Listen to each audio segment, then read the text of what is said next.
Shalom Aleichem, meu irmão e minha irmã, como vai você? Que Hashem te abençoe em nome de Yeshua. Hoje nós vamos falar sobre a Parashá Lech Lecha.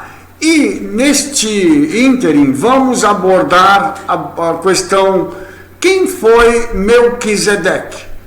Um personagem que aparece e desaparece dentro de um contexto na vida de Abraham, e vamos descobrir agora quais são as conexões que este homem tem, quem é ele, ou quem representa ele, tá? Vamos saber um pouquinho da história, tomando a Bíblia e a tradição judaica como referências. Primeira coisa, ele foi rei de Salém, sacerdote do Altíssimo na época de Abraham. Ele trouxe pão e vinho e abençoou Abraham e recebeu dízimos dele, conforme está em Gênesis 14, do 18 ao 20. A referência é feita a ele no Salmo 110, verso 4, onde o governante vitorioso é declarado sacerdote para sempre, segundo a ordem de Melquisedeque. E o texto que nós citamos acima, diz assim: e Melquisedeque, rei de Salém, trouxe pão e vinho, e era este sacerdote do Altíssimo, e abençoou e disse: bendito seja Abraham, do Eterno, do El Altíssimo, o possuidor dos céus e da terra, e bendito seja o El Altíssimo, o El Elyon, que entregou os teus inimigos nas tuas mãos, e deu-lhe o dízimo de tudo. Aqui, amados, nós temos uma inserção de fatos que são muitíssimo interessantes e precisam ser pensados aqui de forma muito crítica. A primeira coisa é que esse homem aparece diante de Abraham, depois de uma luta, depois de uma grande vitória de Abraham, ele aparece diante dele e ele abençoa Abraham. E ele traz para Abraham duas coisas: pão e vinho. E é interessante que esses dois elementos são característicos da ceia do Shabat, quando nós fazemos o nosso Kiddush no Shabat. Tá? Isso é característico do Kiddush. Então, esses elementos agora, eles vão nos dar uma proximidade, ou vão nos dar pistas de quem foi esse homem. E Abraham vai dar o dízimo para ele. E é interessante que de Abraham viriam Isaac, depois Yaakov e as 12 tribos. E dentre as 12 tribos nós temos a tribo de Levi. Então Levi, que ainda estava inserido no DNA de Abraham, que ainda não tinha nascido, mas através de Abraham eles já estavam sendo configurados como aqueles que teriam o poder de receber os dízimos, porque haveriam de herdar o sacerdócio. Então, continuando as referências sobre Melquisedeque, tá? No Salmo 110, verso 4 diz: jurou o Eterno e não se arrependeu. Tu és um sacerdote eterno, segundo a ordem de Melquisedeque. Então, com Enoque, ele foi apoteosizado. Ele foi colocado na mesma categoria como Elias, o Mashiach ben Yosef e o Mashiach ben David. Tá? Isso está em Sukkah 52b, onde Kohen Zedek deve ser corrigido para Melquisedeque, ou seja, sacerdote santo para rei de justiça, ou sacerdote justo, no caso, sacerdote justo para rei de justiça. A característica é atribuída a eles de uma forma muito especial. Por quê? Porque todas essas pessoas citadas aqui, eles não têm pai, não têm mãe, não têm descendência, sabe? Eles não têm princípio nem fim de vida. E são semelhantes ao Filho de Deus que permanece para sempre. Essas são palavras da Enciclopédia Judaica no tópico Melquisedeque, mostrando que a tradição judaica coloca Melquisedeque na mesma categoria como homens ligados a situações miraculosas, como no caso de Elias e o Mashiach ben Yosef e o Mashiach ben David, que na realidade são uma só pessoa. Esses dois últimos são na realidade uma só pessoa. E nós vamos fazer uma descoberta sensacional sobre Melquisedeque. Vamos caminhar um pouquinho mais para a gente entender isso, tá? Pois esse Melquisedeque, rei de Salém, sacerdote do Deus Altíssimo, encontrou a Abraham voltando da matança dos reis, e o abençoou. E para ele, Abraham distribui uma 10ª parte de tudo. Ele é o primeiro, por tradução de seu nome, rei da justiça, e depois também é rei de Salém, isto é, rei da paz. Ele não tem pai, mãe ou genealogia, não tem começo de dias nem fim de vida. Mas semelhante ao filho de Elohim, continua sacerdote para sempre. Eu gostaria de, a partir desse instante, informar você o seguinte, que o nome Melquisedeque, ele é uma aglutinação de 2 palavras, Malquisedeque. Então, daqui por diante, vamos tratar esse nome da forma como ele aparece no hebraico, Rei da Justiça, ok? E eu gostaria que você pudesse raciocinar comigo agora algumas coisas muito interessantes, tá? Que nos dão pistas de quem é esse homem. Ele é o Rei de Justiça, tá? Ele é o Rei da cidade de Jerusalém, tá? Rei da paz, Rei da Shalom, e ele não tem princípio nem fim. E ele é semelhante ao filho de Elohim, e ele é sacerdote para sempre. Segundo a tradição rabínica, a única pessoa que teria tais características seria o Mashiach. Então, isso já nos dá uma pista quando nós tomamos este relato mais a tradição rabínica de quem foi esse rei de justiça, conhecido por nós como Melquisedeque. Tá? Veja como ele é ótimo. Abraão, o patriarca, deu a ele um dízimo dos despojos. E aqueles descendentes de Levi que recebem o cargo sacerdotal têm o mandamento da Torá de tirar o dízimo do povo, isto é, dos seus irmãos, embora esses também sejam descendentes de Abraão. Olha que interessante, Abraão, então, ele é o precursor daqueles que haveriam de receber o dízimo, tá? Dando para Malquisedeque o dízimo. Ele recebe o pão e o vinho e dá o dízimo. Uma coisa muito interessante isso, porque o dízimo seria instituído depois, lá na Torá, por Moshe Rabbeinu, Moshe, o nosso mestre, e a tribo de Levi seria a encarregada de cuidar dessas questões para a manutenção do tabernáculo, depois do templo, e hoje mais notadamente das sinagogas e congregações judaico-messiânicas. E olha que interessante, esse finalzinho. Mas este homem, quem não tem sua genealogia, recebeu dízimos de Abraham e abençoou quem tinha as promessas. Muito interessante isso, que após ele receber o dízimo, ele libera uma palavra de bênção sobre a vida de Abraham, que já tinha da parte do Eterno promessas relativas ao nascimento de um filho que seria a sua continuidade e que desembocaria no nascimento da nação de Israel. É inquestionável aqui que o inferior é abençoado pelo superior. Então, o rei de justiça é superior a Abraham, porque ele está abençoando a vida de Abraham, tá? Então aqui o dízimo é recebido por homens mortais. Lá, por um de quem é testemunhado que ele vive. Hoje, nós damos os nossos dízimos nas nossas congregações, nas sinagogas, para pessoas mortais. O dízimo não é dado para o Eterno, tá? Porque o Eterno não recebe o dízimo. O dízimo é dado para mortais como obediência ao mandamento do Eterno. Vamos deixar isso bem claro, tá?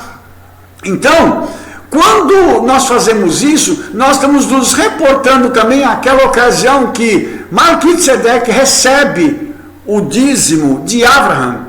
E isso é uma coisa muito sensacional, muito espetacular, porque nos mostra que isso já era um mandamento, tá? Algo que precedeu a própria Torá escrita, que foi dada a Moshe.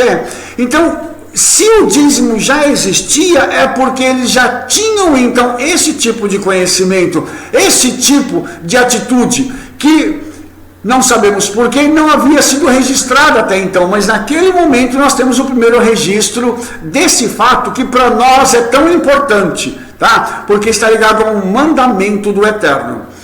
Assim, o rei de justiça inaugura um sacerdócio superior ao que foi concedido depois aos levitas. Por quê? Porque esse rei de justiça ele não tem princípio nem fim. Ele é eterno, mas ele inaugura um sacerdócio na pessoa de Abraham. Quando ele tem esse encontro com Abraham e ele faz essa interação entre Abraham e Melquisedeque. Os sacerdotes levíticos são mortais, enquanto o rei de justiça, visto que nem seus pais nem sua morte são registrados, deve ser imortal.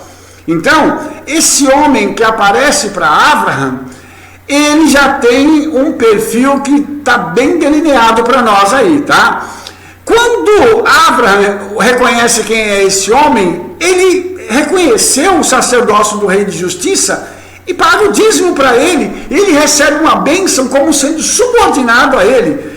Então, a questão mais legal disso aqui, mais empolgante, é que nos lombos de Abraham, ou seja, no DNA de Abraham, que vai gerar Isaac, que depois vão gerar Jacó e as 12 tribos, mas nos lombos de Abraham já estava então a tribo de Levi, que haveria de ser contemplada com o sacerdócio, tá? E o sacerdócio levítico, ele oferece sacrifícios inferiores por sacrifícios mortais. Portanto, ele é reprovado pelo autor de Hebreus, ou seja, ele serve só para fazer essa conexão aqui na terra. Agora, Yeshua, o eterno sacerdote, segundo a ordem do rei de justiça, oferece o sacrifício uma vez por todas, ele mesmo. Então agora nós já sabemos quem foi Melquisedeque. Quem era esse rei de justiça? Era Yeshua. Foi um dos momentos em que o Mashiach aparece antes de ter se tornado carne. Isso é uma coisa muito interessante, porque nesse caso aqui fica bem delineado, inclusive pela tradição rabínica, quem era Melquisedeque, e Yeshua se encaixa perfeitamente nessa descrição. O que o Talmud diz sobre ele?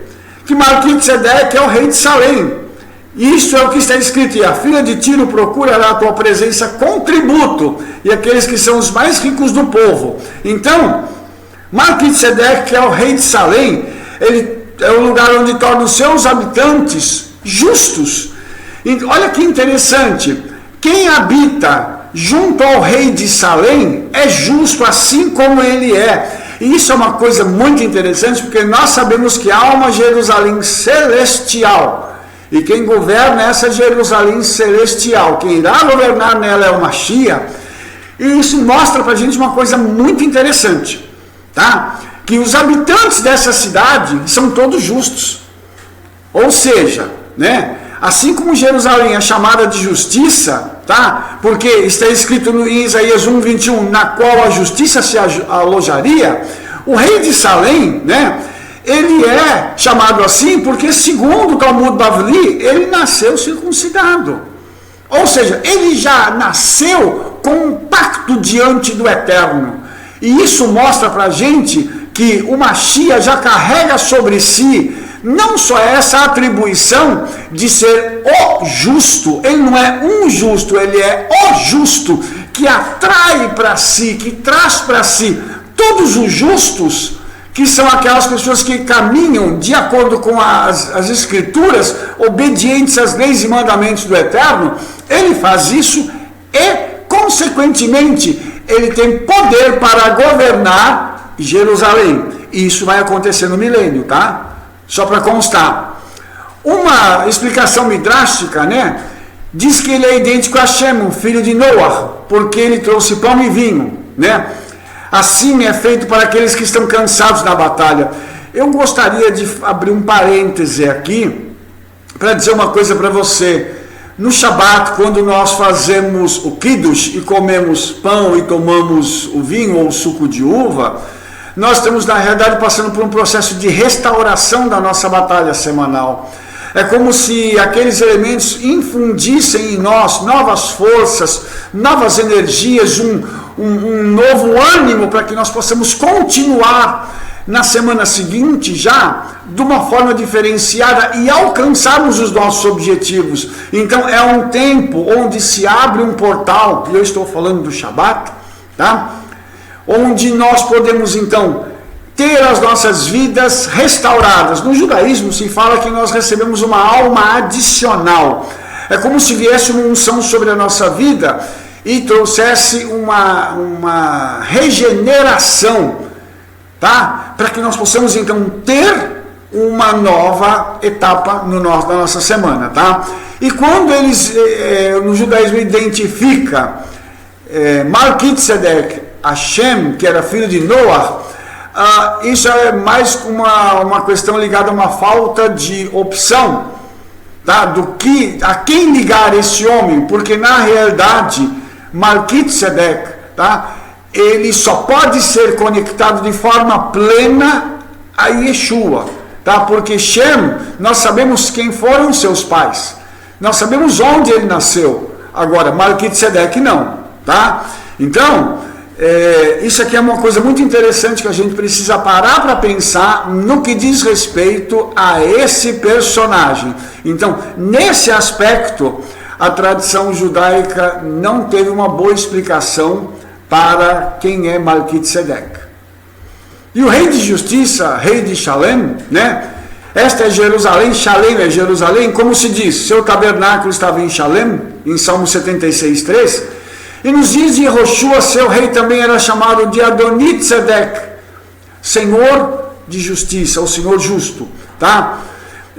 Há muito tempo atrás, eles não sabiam, né? As nações sabiam que era o local mais escolhido de todos os lugares, ou seja, Jerusalém como o centro do mundo colonizado.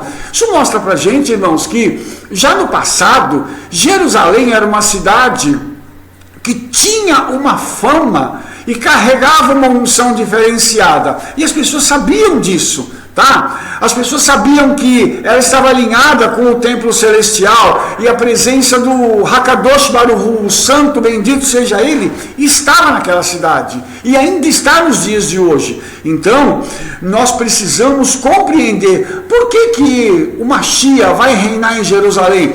Porque há esse alinhamento entre a cidade e a eternidade, ok?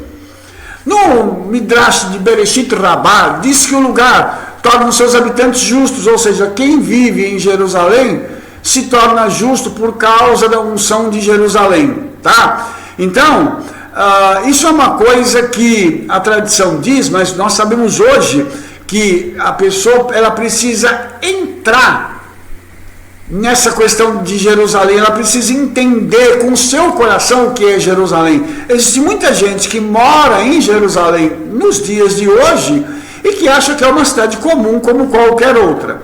Mas quem tem um pouco de discernimento espiritual sabe que essa cidade não é comum, sabe que ali se vivem eventos históricos, proféticos e espirituais diferenciados de todo o mundo.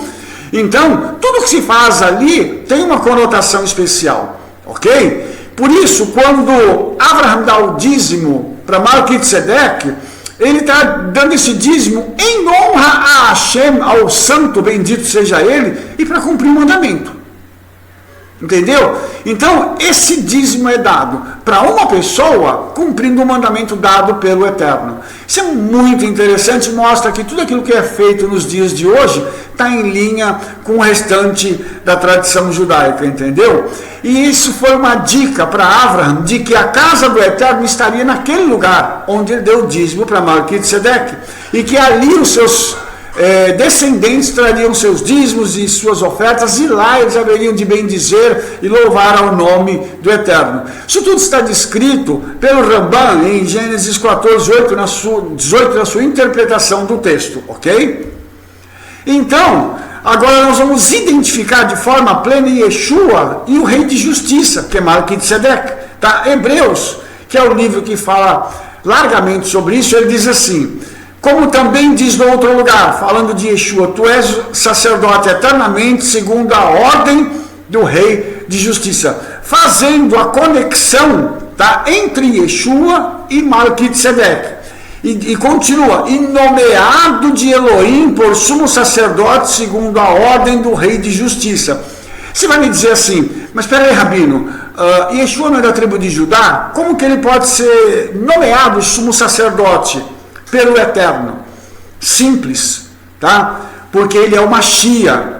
porque nele estão todas as coisas, nele está o governo, nele está o sacerdócio, nele está a glória, tudo está nele. Então, por Yeshua ser quem ele é, ele pode aglutinar todas essas coisas, assim como em Abraham estavam potencialmente as 12 tribos. Então Yeshua carrega tudo isso em si, porque ele ofereceu-se a si mesmo como um sacrifício perfeito para que a justiça pudesse ser feita no mundo através da sua morte e depois ressurreição. Por isso Yeshua pode ser identificado como Melquisedeque. E essa ordem do rei de justiça aqui é uma ordem eterna. Então o que está sendo dito através do texto de Hebreus é que assim como o Messias é eterno, ele se conecta então a Melquisedeque, que também é eterno. A conexão aqui entre os dois está nestes aspectos, tá? Então, a conexão entre eles, Yeshua e o Rei de Justiça, nos mostra que o sacerdócio foi dado ainda na eternidade. Tudo isso que eu falei para você havia sido planejado, projetado, desenhado na eternidade. Então, tudo que está acontecendo hoje em toda a humanidade já foi traçado pelo Todo-Poderoso para que as coisas pudessem alcançar, então, o patamar em que estão hoje. E nós estamos vivenciando já o fim dos dias, quando nós temos a certeza de que muito em breve acontecerão eventos que culminarão com a vinda de Mashiach. Então, nós sabemos que tudo isso já foi dado na eternidade para Yeshua, tá? O grande sacerdote, ou o sumo sacerdote, o Kohen Gadol, é o ungido ao Mashiach. E os escritos rabínicos falam disso largamente, tá? E eu espero que nós tenhamos uma ocasião para tratar somente deste assunto, para que eu possa mostrar para você detalhadamente. O outro ponto é que o seu sacerdócio nunca passará. Ou seja, Yeshua vai ser sempre o grande sacerdote em todos os tempos, tá? E ele já era na eternidade e ele continuará sendo para sempre. Isso explica para a gente algumas coisas que aconteceram com Yeshua quando ele foi preso e foi morto em Jerusalém. Isso nos explica por que Herodes permitiu que isso tudo acontecesse com ele, e depois porque o sumo sacerdote da época também permitiu que Yeshua fosse condenado, julgado primeiro, depois condenado, sem que houvesse uma acusação contra ele, porque tanto o reinado quanto o sacerdócio ficam na mão do Messias. Se Yeshua fosse reconhecido como Messias naquela época, os dois governantes, o rei e o sacerdote, perderiam a sua posição. Por isso, para eles, Yeshua representava um perigo iminente. E quando alguém se sente acuado em perigo, a pessoa pode fazer duas coisas. Uma é entender o que está acontecendo e tentar trabalhar com aquela questão. Outra é atacar o seu inimigo e reduzi-lo a nada, para que ela possa se livrar dessa ameaça. E foi essa segunda premissa que eles utilizaram, tentando acabar com Yeshua para fazer com que nenhum deles perdesse a posição, tá? E isso acabou, esse tiro, digamos assim, acabou saindo pela culatra, porque eles julgaram que eles poderiam eliminar o Messias, né, a vinda do Messias, que eles podiam bloquear tudo isso e simplesmente colocar uma pedra em cima de todos esses fatos. Mas os discípulos de Yeshua, após a sua ressurreição, levaram isso adiante e eles mostraram a todo mundo que todas as profecias da Tanakh, do Velho Testamento, se cumpriram em Yeshua e ainda se cumprirão, porque parte delas se cumpriram, algumas estão em andamento e outras ainda se cumprirão num futuro muito próximo. Então, esse é o relato da tradição judaica junto com as escrituras de quem foi Melquisedeque, o rei de justiça. Que o Eterno possa abençoar a sua vida em nome de Yeshua. Espero que você tenha gostado do nosso vídeo. Dá um like aí no nosso vídeo. Diz para todo mundo que nós estamos fazendo um bom trabalho aí. E se inscreva no nosso canal. Eu te vejo no nosso próximo vídeo, na nossa próxima parte.